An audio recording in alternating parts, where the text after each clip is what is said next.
Hi everyone, this is Sean from Risen Phoenix Studios, and today we're going to go over the new game board that we set up, and it's relatively similar to the old one. Alright, now we're just going to start the game. If you've seen the previous videos, I've covered all this before.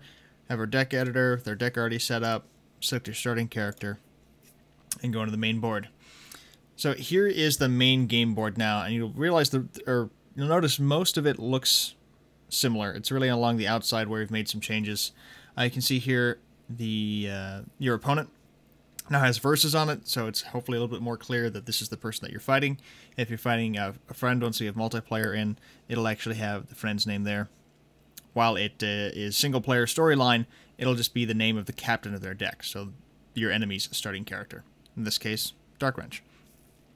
Right below that, you have the enemy deck with how many cards are left in their deck, and the enemy hand with how many cards they're holding in hand, to kind of give you an idea of what they may or may not have, or if they didn't play any cards, why they didn't play any cards, what they're holding, what they could be holding onto in their hand, and what could be coming.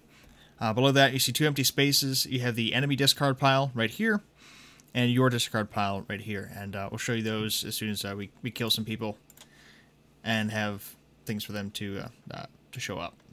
So we move Patrick around here.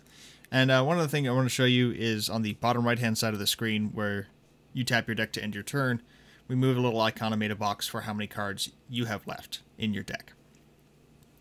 So go ahead and end the turn.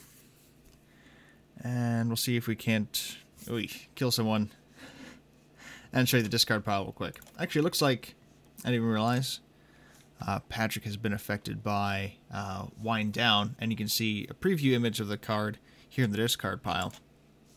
And click on the discard pile, and actually all the cards the enemy has played will show up in here, and you can inspect them.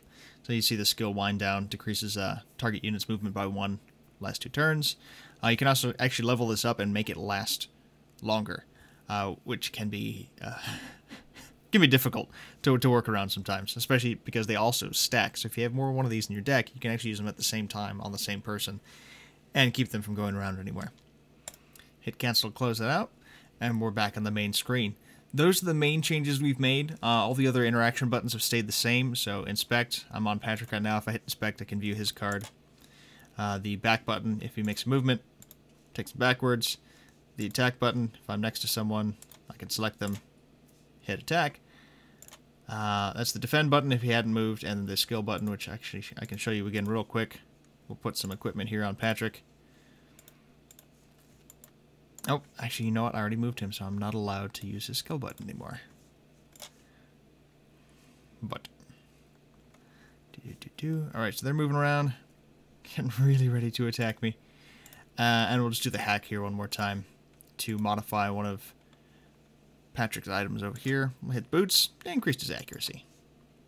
There you go. So that's the new layout. Basically, a little more information on your enemies, so you can see what they have in hand and in their deck. Discard piles, and then also the amount of cards that you have left in your deck.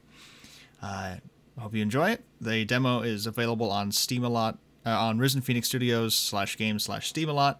It's also under on indieDB, so you can go look for Steamalot on indieDB. And hopefully we'll have this game out soon. We're looking at publishing in a couple weeks and having it out by the end of January, and having multiplayer out around the end of March, beginning of April. Cheers, guys. Bye-bye.